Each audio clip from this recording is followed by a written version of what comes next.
Thank you very much, Malam. Very fantastic presentation. Delivery was so on point. The points are so salient that they are just easy to apply. We already have about 22 questions from this session, which we will handle immediately after the second topic.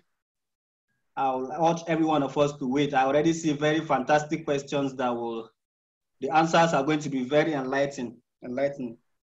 So for those of us who are patient enough to attend this session, I still want to talk about the full-blown leadership course that BCA offers. It's a 2-day full package class and it's instructor-led leadership course. It normally goes for 180,000, but for everyone who has attended this session, you will be getting a very great discount. So in case you are interested, you can always reach out to BCA through the social media handles or through the website, as the case may be. And at the end of this presentation, also you will see the contact addresses, emails, and access points through which you can get to BCA. So without wasting so much time, I will want to introduce the next speaker. His name is Tijani Anila Ibrahim. He is a chartered engineer, a seasoned engineer, certified maintenance and reliability professional, a member of the Nigerian Society of Engineers. He's also the managing director of Balja Engineering Nigeria Limited. He's also my friend, my very good friend. And just like I have for Malam, you can reach Tijani via his email address on this by clicking this live link. When you click this live link, it will take you to TJ's email address immediately. Same goes for the other icons. We have his LinkedIn page also. By clicking this live link also, you can get to his LinkedIn page. Same for his Instagram page and his Facebook page. This is his number, phone number, direct phone number. You can also reach him.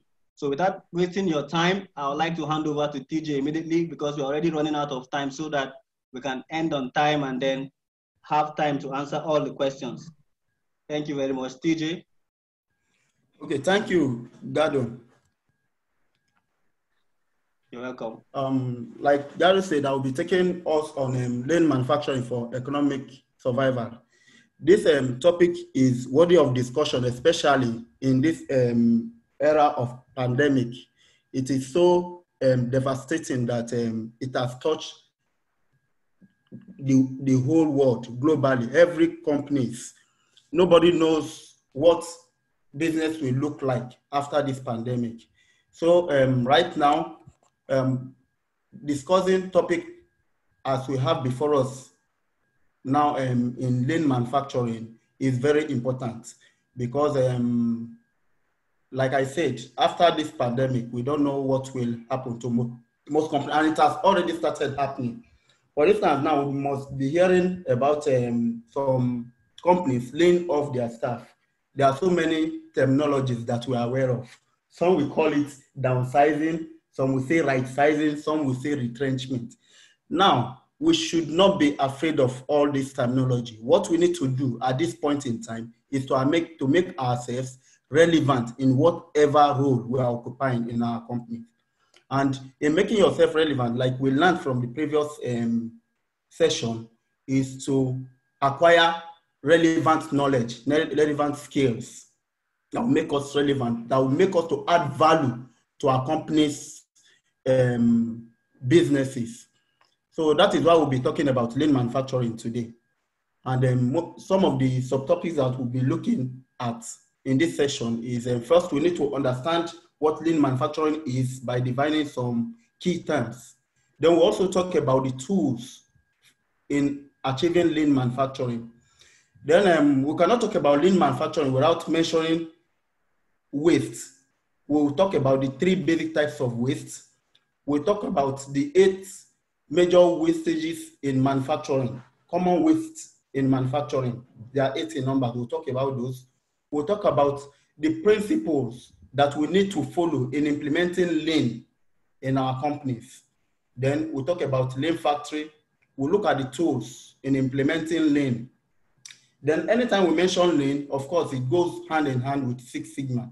So we'll look at a brief introduction of Six Sigma overview. Then we'll now round up with discussing about the benefit of lean manufacturing, then of course, like my mentor did, we'll state some take-home tips from the learnings we achieved today.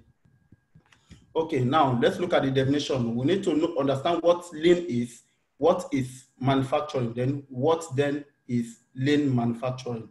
Now, lean can be implemented following 5 principles, which we'll talk about. But the principle, the first step that needs to be done in implementing lean in companies is to identify the value that the customers are expecting to get, value for their money, what they expect to get when they part away their money to the company. We need to understand that. Then the next step is to draw up a flow map stream in achieving these values that we have identified.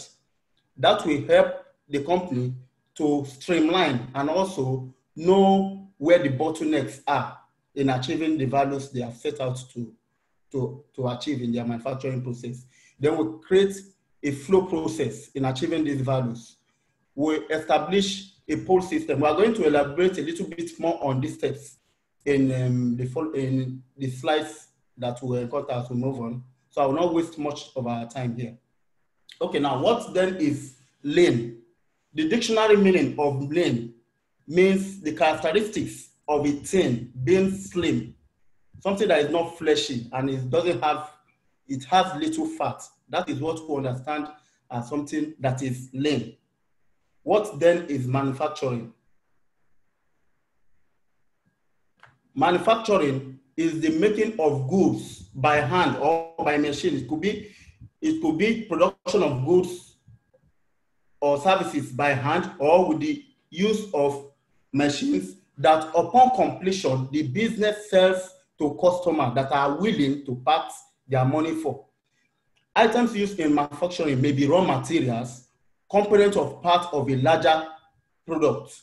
Manufacturing usually happens on a large-scale production line of machinery and skilled labor. This is what manufacturing is. In summary, manufacturing is the conversion of raw material to finished goods, passing through an established process. That is just the summary of what manufacturing is. Now, what then is lean manufacturing? Having understood what lean is and what manufacturing is, lean manufacturing is a methodology that focuses on minimizing waste within manufacturing systems while simultaneously maximizing productivity.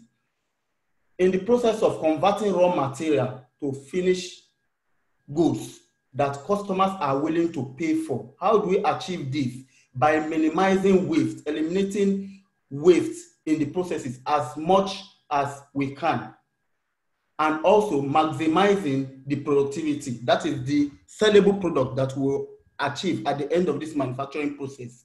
How do we achieve close to 99.9994% of the final product we will produce, and very minimal defective product?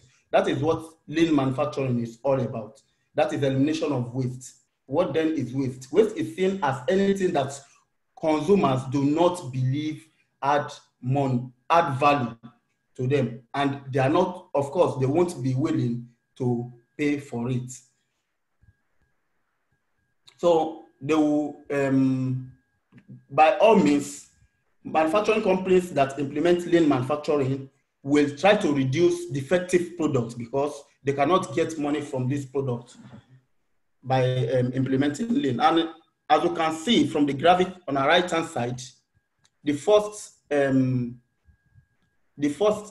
image there shows movement from point A. It's just an illustration of what manufacturing is. Movement from point A to point B being wasteful because there is a lot of spaghetti movement, whereas after lean implementation, they could now move from point A to point B by cutting off the non-value adding tax or wastages in the processes. And that is the summary of what lean manufacturing is all about. And there are so many big companies that we all know that have implemented lean manufacturing in their company. And that has really paid off to them.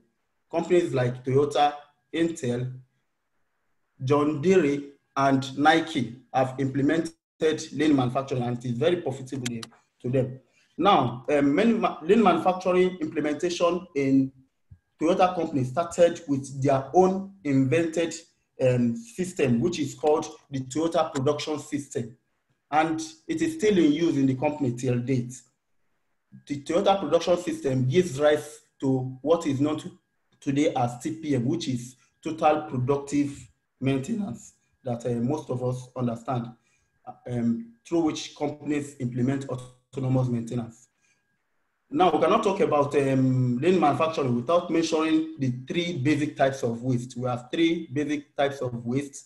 And because most of this system comes from TPS, which is comes from Toyota, which is a Japanese company. So we'll be mentioning some Japanese words. Like for instance, the three basic types of waste comes from three Japanese words, which are Moda, Mora, and Mori.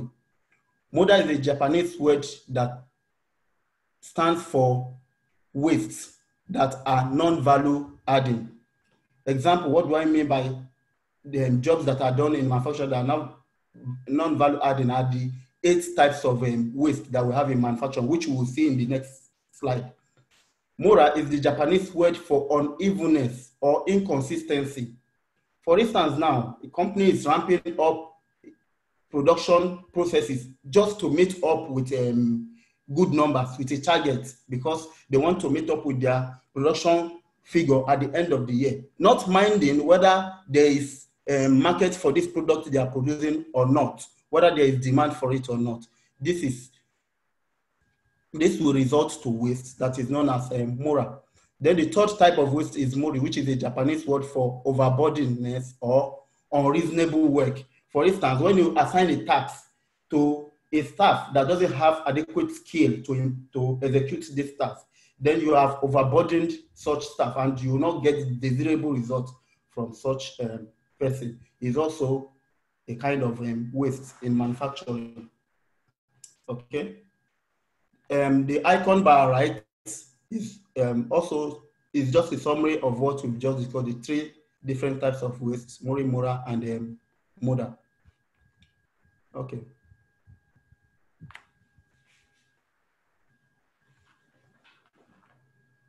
Next slide, please. Okay, these are the 8 types of waste that I mentioned that is grouped under Moda. It is the acronym for these 8 types of waste is termed downtime. That is, this stands for defect. When a manufacturing process gives rise to products that are defective, that does not meet customers' expectation, and customers are not willing to pay for the such products are termed defective. Or when there is an overproduction, such that it is more than the number of products that the customers are willing to consume.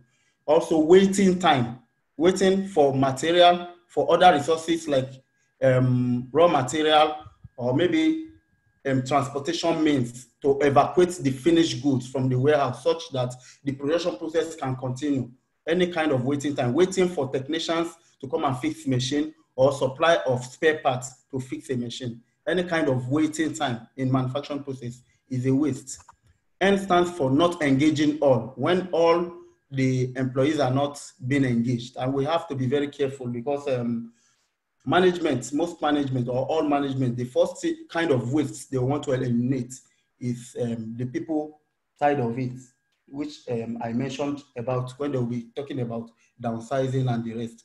Then also waste in transportation. T stands for transportation. In the course of implementing lean manufacturing, there's something they called POUS, which is point of use storage. You store your raw material at close to the point where you will be using this raw material to eliminate wastages in transportation. Okay, I stands for inventory. Most times, if we don't handle our finished goods very well in the warehouse, it could lead to waste of this product. Waste in movement, as illustrated in that previous graphic that we saw, when we are trying to move from point A to point B. And instead of going straight, we do a zigzag movement. Then E stands for extra processing. Also, the graphics, that same graphic that shows movement from point A to point B, can also illustrate extra processing. If you need to move from point A to point B, and you can go through a short line, why go through a longer line, which will lead to waste? Okay, to illustrate what we understand by lean thinking is what we are trying to show us on the graphic by our right, the cost reduction principle. Traditionally, most companies, if they want to make more profits, they simply increase the selling price of their product. The cost price remains the same, but because of the increase in the profits, this will increase the overall selling price of the commodity. Whereas in lean thinking, the selling price remains the same. If they want to make more profits, they simply need to reduce the cost of production or cost of operation of the commodity by looking inward on how they can eliminate wastages in their manufacturing process. And of course, you understand the three types of waste that we discussed about. And a practical illustration of how this is achieved for instance, in Coca-Cola, initially, the Coca-Cola glass bottle used to be heavier and less glossy. The heavier glass bottle is made with more material than the recent glass bottle that Coca-Cola is using right now, which is lighter and more glossy. Of course, it meets the customer expectation because this recent bottle is beautiful and it is handy. But then Coca-Cola saves a lot of material cost in production of the bottle because it uses less material. So this is an illustration of lean thinking. Now, in implementing lean manufacturing, there are 5 fundamental principles that must be followed in achieving lean manufacturing. The first principle, like I said initially, is to identify the value that the customers are expecting to get from the company. That is the value of the commodity from the customer's perspective. That is the first thing that any company that is willing to implement lean manufacturing should identify first. After this value has been identified, then the next thing is to map a value stream in achieving this value. What do we mean by value stream mapping? Value stream mapping is highlighting the steps, the total steps in achieving the set out value from the beginning of supply of raw material to even the point where the product is supplied to the consumers and even disposal of the container of the product. The total mapping out of all these processes will make the company to be able to identify where the bottlenecks are and areas of opportunity where they can eliminate waste. That is the second principle.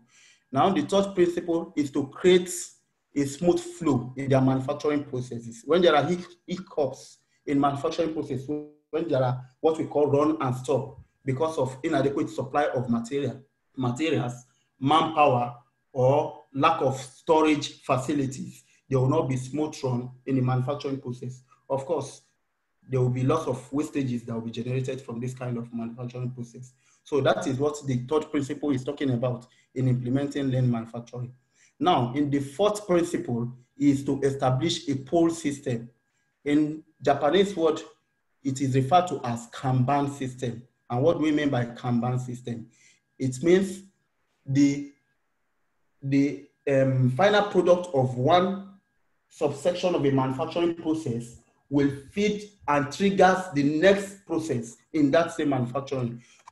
For instance, there is a request from customers that they need maybe 50 bags of cement.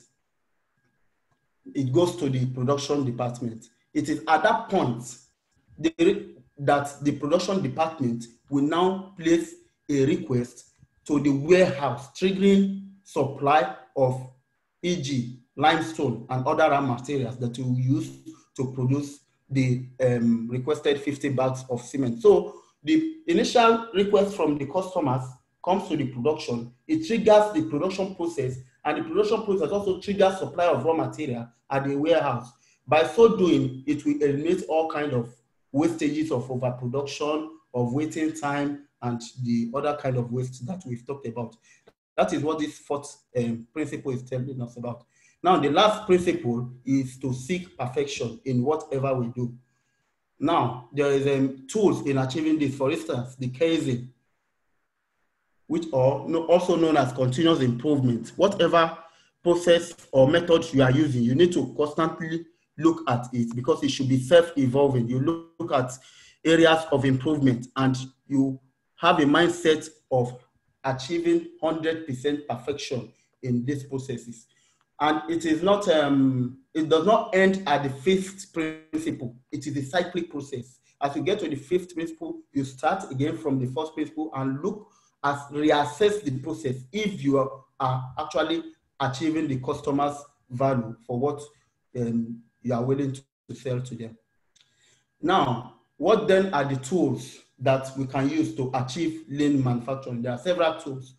Lean manufacturing in itself is not a tool. Like we said earlier on, it is a philosophy, a mindset, a work culture in organization that seek to eliminate wastages in their manufacturing process and maximize productivity in whatever the product they are achieving. And this will, of course, increase profitability for such companies.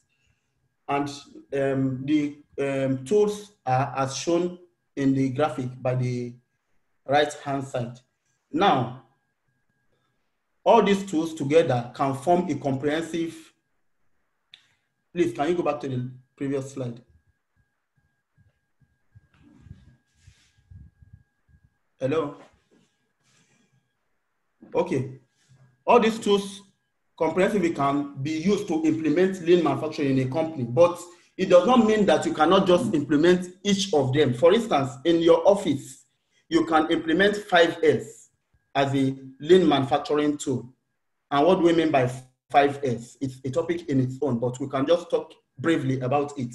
5S is an acronym that stands for, just like it is written, 5S. It is S written in 5 places. The first S means sort, to sort out items, while the second S means set, then shine, standardize, and you sustain. There are processes you can use to achieve this. We also have point of view storage, which I mentioned. We have Kanban, and then we have the rest as shown in the graphics. These are all lean manufacturing tools that you can use to implement lean manufacturing in your organization. Okay. Next slide.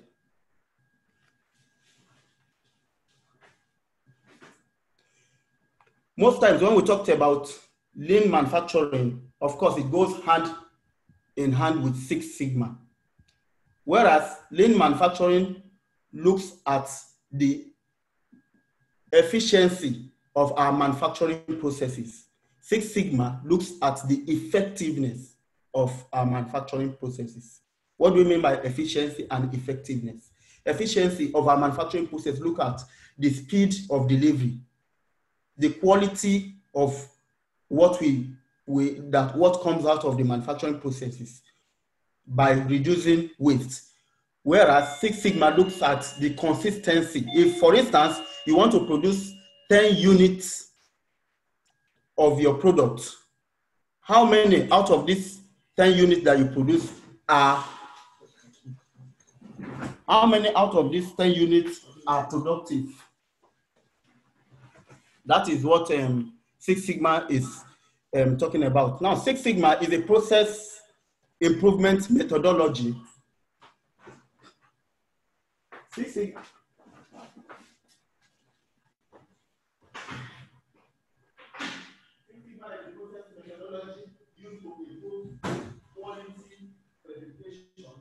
by targeting reduction in process.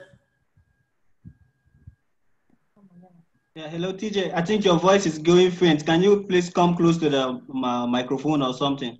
Okay, thank you, Gado. Can you hear me now? Yes, loud and clear. Okay, Six Sigma is a process improvement methodology used to improve quality within customer specification by specifically targeting reduction in process and hence product variation. In summary, what Six Sigma seeks to achieve, like I explained by my illustration, is seeking perfection. We have different levels of Six Sigma. We have Six Sigma level, 5 Sigma level, 4 Sigma, up to 1 Sigma level. Now, at 6 Sigma level, if a manufacturing process produces 1 million units of their product, it means only 3.4 out of this 1 million units will be defective. That is about 99.99967% quality product, and that is very high quality level of manufacturing. I will not dwell too much on Six Sigma because that will be subject to what the next class will handle, I think next week.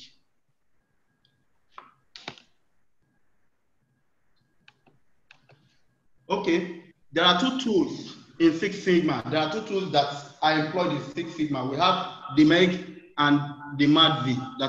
These are the two problem-solving tools under Six Sigma methodology. However, the MEG is the main tool used by Six Sigma for process improvement, and these are the meaning of what each of these letters stand for.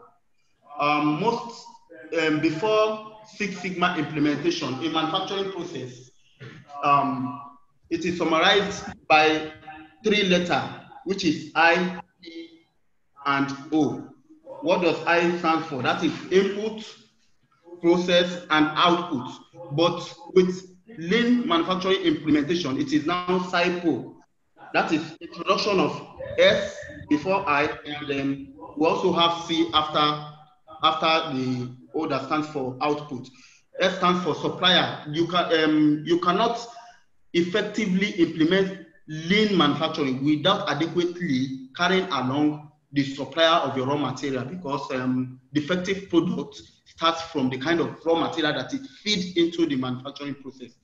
Also, you need to understand what the customers' expectations are, like we earlier mentioned. That is why also we need to have a program for the customers.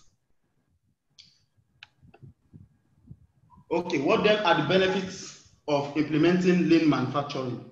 Of course, if we do all these things that we've mentioned, we'll come to realize that lean manufacturing will lead to higher manufacturing efficiency. When we practice pull system, when we store raw materials at the point of usage, when we have value flow mapping for most of our processes, we have standard work procedures for every task that are executed. What do we mean by standard work? That is what most companies call SOPs, standard operating procedure, such that if you employ a new staff today, if this guy wants to carry out the same tasks that are being done by his other colleagues, he doesn't necessarily need to use a different method. He has to follow the lay down process. And this lay down process or SOP has to be reviewed periodically for continuous improvement. Otherwise, the gains of lean manufacturing will not be achieved. Other benefits of lean manufacturing is reduced production waste, which we've talked about, the 3 types of waste, and also the 8 types of manufacturing waste. Also, it will increase productivity and increase quality of the products that are being turned out from the manufacturing process. The benefits, therefore, are many. It frees up employees and resources for innovation and quality control that would have previously been wasted. For instance, in achieving high quality products of our manufacturing process, there's something called add-on. It's a Japanese word for automatic stops. Once a process is turning out defective products, there's a system that should be put in place such that the process will automatically stop, thereby preventing production of defective products. It could be an alarm system, it could be automated, and it could be a mechanical device that is designed such that there will be a feedback from the output of the manufacturing process that will stop the overall process once a defective product is being produced. Now, the icon bar right, the graphic bar right is a summary of the benefits in manufacturing that we've talked about. That is elimination of waste, lower cost, higher quality, shorter throughput. That is the time it takes to produce the final product, and the rest, as you can see. Okay, now finally, I would like to round up this session by discussing 6 tips that we can take home from this session as gains in implementing lean manufacturing, how we can go about implementing lean manufacturing in our company. Of course, it is beyond individual tasks to implement a lean manufacturing because, like I said, it's a way of life, is a work culture. So it has to be all-encompassing. Both the management and the shop floor guys need to work together, and it requires some fund, some technology to implement lean manufacturing in companies. But how then, from your own personal perspective, do you implement lean manufacturing? I'll start with the first tip, which is illustrate 5S from your office. We talked about 5S, that stands for sort, set, shine, standardize, and sustain. There are procedures, there are processes that you can follow to implement 5S. You can start by implementing 5S in your office. You don't need an item in your office and you spend a whole lot of time looking for such item. That is waste. That is waste. And what about carrying out the task in itself? So since 5S means a place for everything and everything in its place, this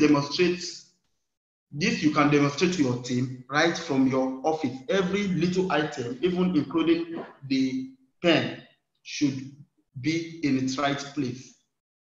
Now, the second tip that I'll be talking about is you should have an eye for identifying wastes. Now we've talked about the 3 major types of wastes.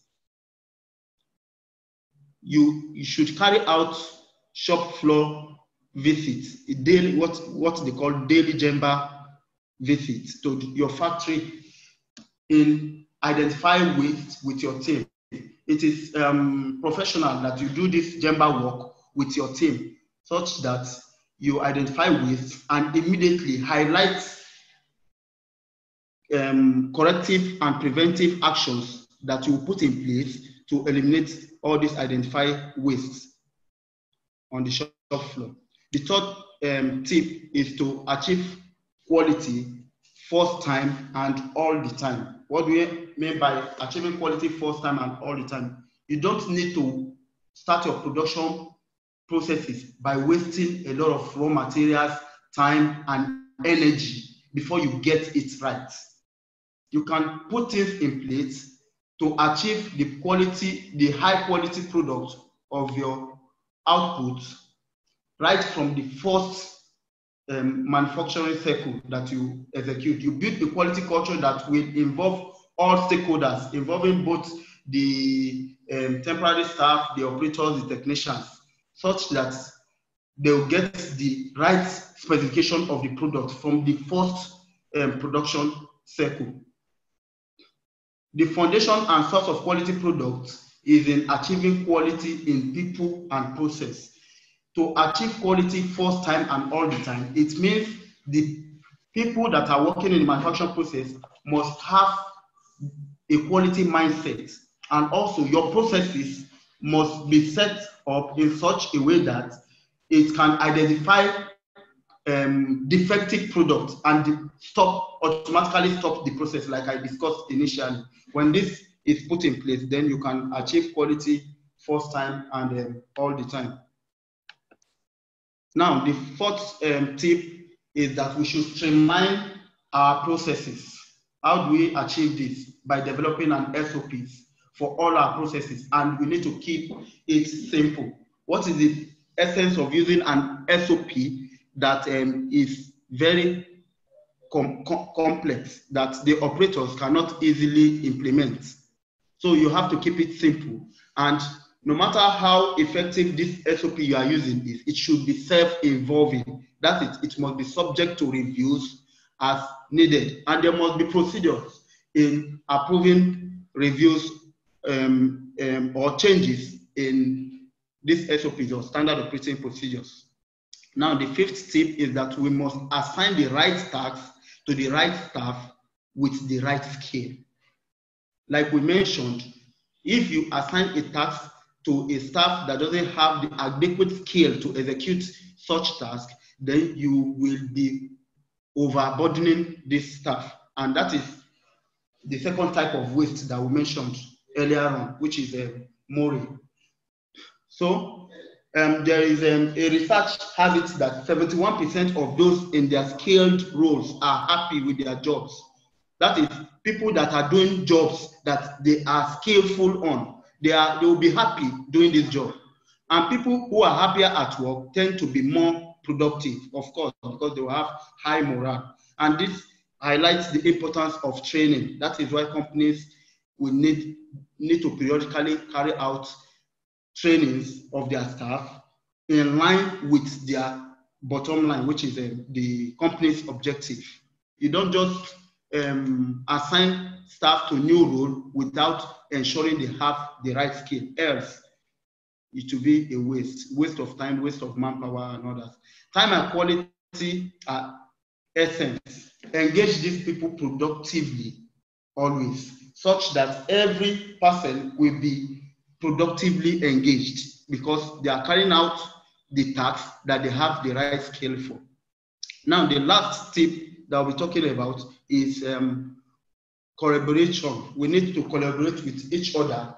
That is, solicit feedback from internal and external customers as a systematic approach for obtaining input from them. Remember, we talked about lean manufacturing, seeking out to achieve customers' value. So periodically, the manufacturing companies need to check back on the customers to assess and see if they are meeting up with their expectations or not. The approach should be flexible to change anytime, so you can get more valuable input from the customers. Now, when we talk about customers, there are internal customers and there are external customers. Whatever role you are occupying in your organization, whatever tasks you are carrying out, it may be input to other departments in that same organization. Now, the department that you are servicing is your customer. You need to make sure to ensure periodically that you are meeting up with their expectations. So these are the summaries, just highlights on what lean manufacturing is all about and how we can go about implementing them in our workplace and make ourselves relevant to the organization that we are working in. Thank you. So over to you, Gado. Thank you very much, TJ, for a wonderful presentation. We've spent so much time and I believe it's worth it. So we're going to go straight into our question and answers.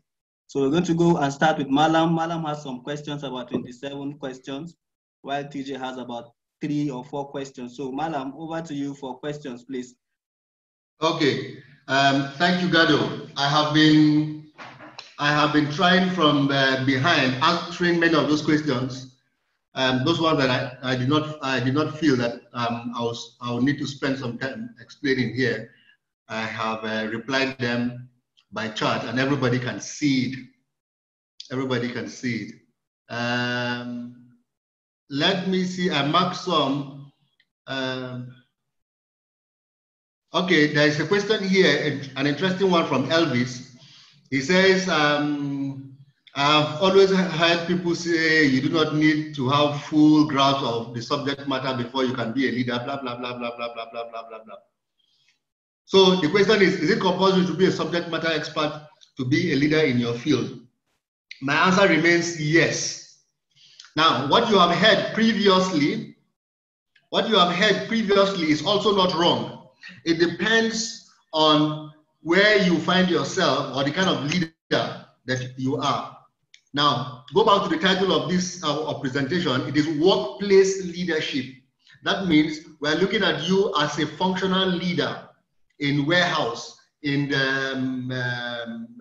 spare parts store, in automation, in electrical. So we're looking at you as a functional leader. So if you are a functional leader and you have a functional team, you must be a subject matter expert.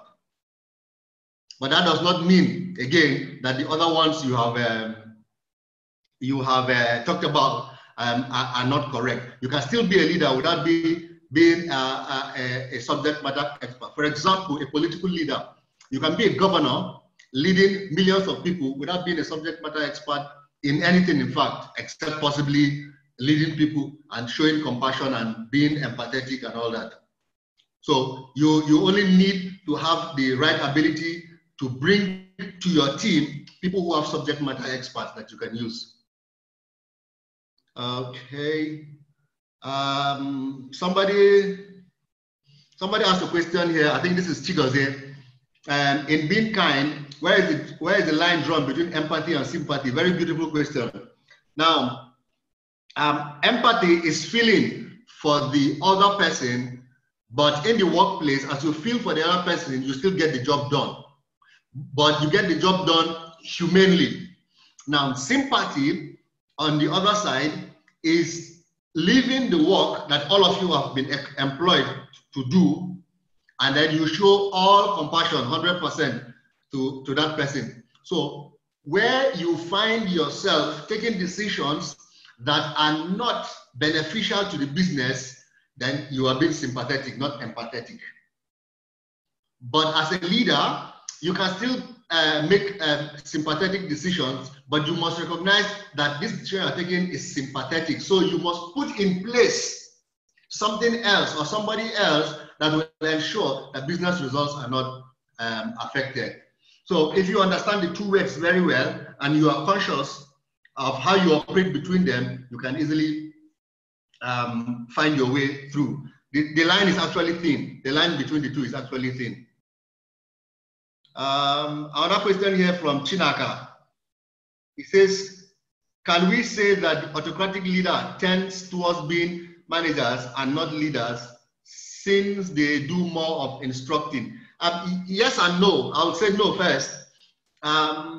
If you go to my first few slides, I talked about a combination of all three, depending on the situation. That's what situational leadership is all about. Depending on the situation, you will exhibit all the different traits of the three types of leadership. If you also remember, during my time on change management, one of the ways to deal with people's resistance to change, the last point there is by coercion. That is force. That is force, yeah. So this does not in any way mean that you are a manager if you use force. It depends on the situation. So, but if you use autocratic method all the time, that clearly shows you as a bad manager, But try as much as possible to be more democratic if you are a good leader, and to be more free rein if you have developed your people to such a level that they are very good, and they are very independent, they can represent you, then you can operate free rein. I think that is all that we can take for now. The rest of them, please, anybody who have not answered his question, after this session, please send WhatsApp messages. It's easier for us to answer you. Even on the road, we can quickly answer you. So for those who have not answered their questions, please copy your question and send to us via WhatsApp, and we will answer them. Thank you, Gado. Thank you very much, Madam. TJ, are you with us? Yes, I'm here. We have some questions, a couple of questions for you. I don't know if you've gone through them already. I would like you to pick two or three and then quickly.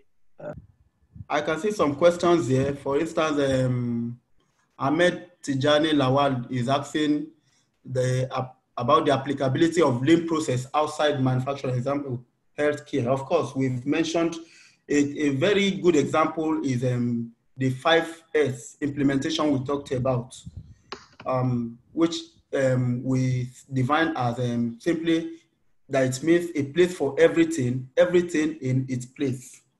Also, what about supply of basic materials that are needed in, for instance, hospitals?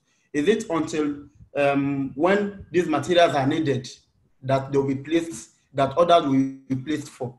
But they need to be handy. There should be system in place to do this. And there must be standard operating procedures in executing most of our activities in the healthcare sector. Okay, there is also a question about Lean and Six Sigma from the same Tijani. Can there be a point where Lean and Six Sigma can no longer be applied, a perfect state? If possible, explain. Of course, we mentioned something on continuous improvement. For every process, you must subject, no matter how perfect you think your process is, you must subject it to continuous review to look at whether they are meeting up with the expectation most times, which is from the customer's perspective or not. And it has to be a cyclic process. So invariably, it means we cannot achieve a perfect state because we need to keep reviewing and making some adjustments. And even if you are achieving 100% quality in your product, sometimes it could be that you are wasting too much time in achieving this end product, or you are using more people, for instance, or more resources. So there will always be room for improvement. Okay, Ishola Abbas also asked a question on that we should recap assigning RT to RS with RS. Please explain what RT is. Like I initially mentioned, that we need to assign right tasks. That is the job that has to be done by staff has to be assigned to the staff that has the right skill to do the job. And if the staff that you want to do such job does not have the right skill, that is what we call the skill gap. Immediately you carry out a process to identify what skill gap this employee has, and you put things in place, which is IDP, Individual Development Plan, to close up this gap. That is when you can effectively be using employees. If you don't close the naked, the identified gap between the skill that the employee has, which is known as acquired skill, for him to have the required skill in carrying out the task, the assigned task, then the employee will not be effectively doing his or her job. And that is another kind of waste that we talked about. That is not practicing lean manufacturing. I don't know if I've answered your question. Then there's another one. Please, can you recap on the 3 types of waste? Okay. I think that TJ, I think maybe you should just take one more question and then we will go into our polls because we're already far above schedule. Okay. Yeah. Okay, let me look at how can we avoid the use of false lead. I think this is for Malam. Please. Then let's go to polls. Then we'll deal with these questions. Yeah, let's go to polls, please. Okay. Thank you, everyone. For other questions, we can we'll send the answers individually or somehow. I will discuss with Malam after this class and see how we can answer the remaining questions. Thank you, Gado. All right, so thank you everyone for being patient with us. We actually said the class was going to be for 90 minutes to 120. So we're still within schedule. It's just 4 o'clock. We started by 2 o'clock, so we're 8 minutes above time. So we'll go into our poll straight, after which we'll round up the session. Thank you. Malam, polls. Okay. Poll number 1, I'm going to flash it now. It is up. Please vote.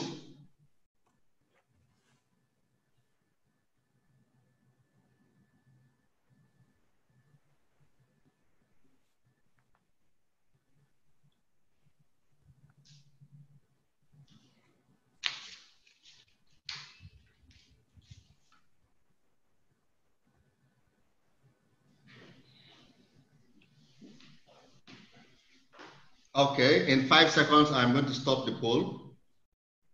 5, 4, 3, 2, and 1. You can see the results. Can you see the results? Gado? Yes, we can. We can. Okay, good. So overwhelmingly, just like last week, WhatsApp has shown to be the most effective form of communication to our people. And it is closely followed by LinkedIn. Last week, it was Facebook second. So, but WhatsApp remains the first. These results are for the purpose of research on how we can engage you people. Okay, next poll. Sorry.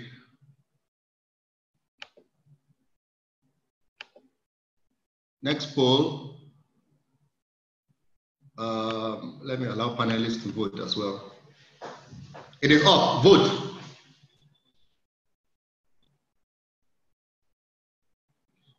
In this poll, FCFS means first come, first serve. First come, first serve.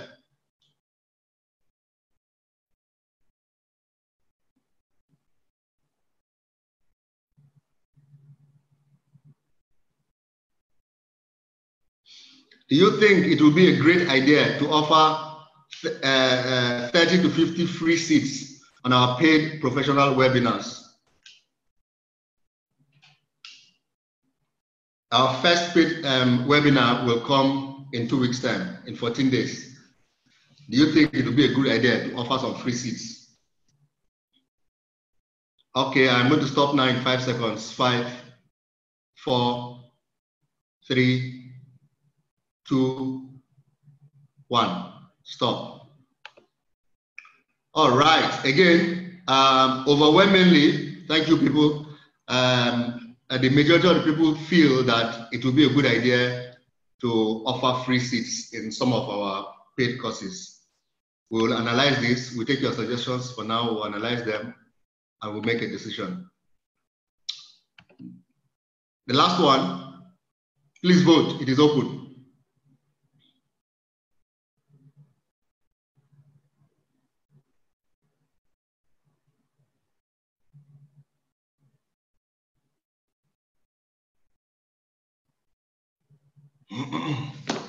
Vote, vote.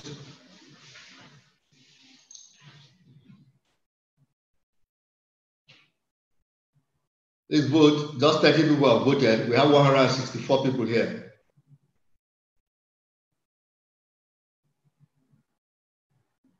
Vote, 80 have voted. 90. Vote, vote. 105 have voted. 110. 120.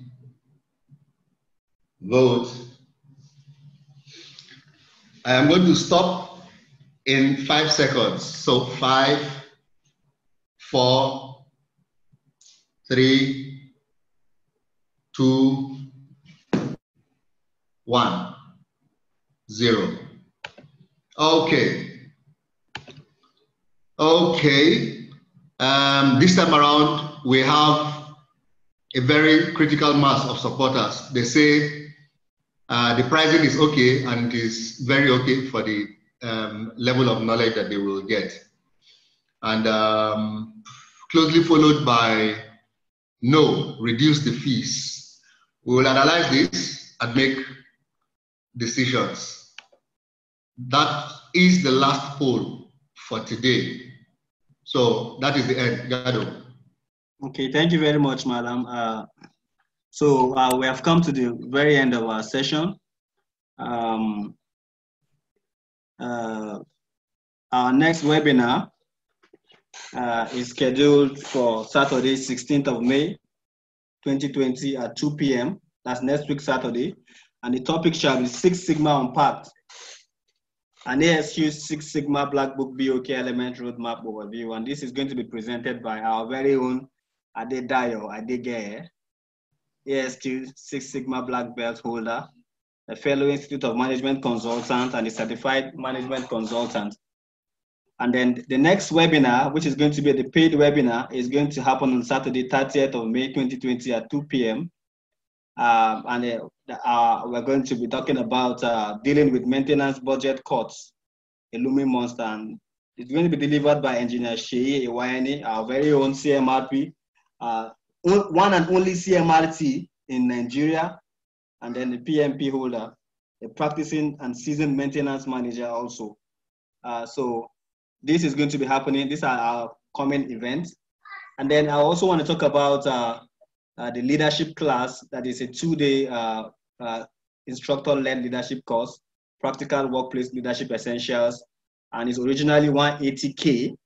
But for those who were part of this session, there's going to be a very great discount for you.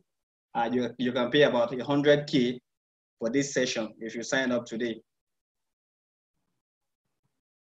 Then for other consulting and training services, you can contact BCA Maintenance and Reliability Services at apartment 14, Diplomat Apartment 7 at Denubi Close off Magical Dumi Street, off Allen Avenue at Oshope Plaza, Ikeja, Lagos, Nigeria. You see how detailed the address is, you cannot miss it.